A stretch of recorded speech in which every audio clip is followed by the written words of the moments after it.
સુરતના Khajod disposal site પર લાગેલી ભીષણ આગ હવે ધીમી પડી છે, પરંતુ વારંવાર ભભૂકી ઉઠતી જ્વાળાઓએ તંત્રને લાચાર બનાવી દીધું છે।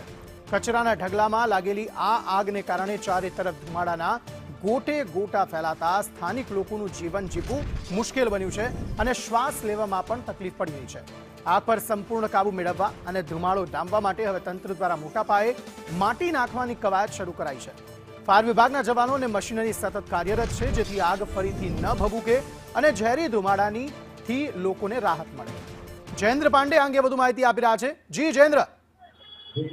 બિલકુલ, જે પ્રકારે વાત કરવામાં આવે, સુરતમાં મોડી રાત્રે આગ લાગી હતી।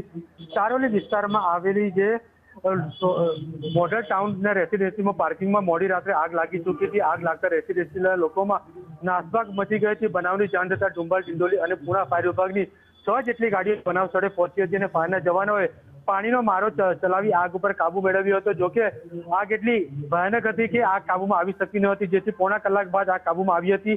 આગમાં કુલ 15 થી 17 જેટલા વાહનો જે છે તે બળીને ખાક થઈ ચૂક્યા હતા અને આગમાં કોઈ પણ પ્રકારની જાનહાની થઈ ન હતી।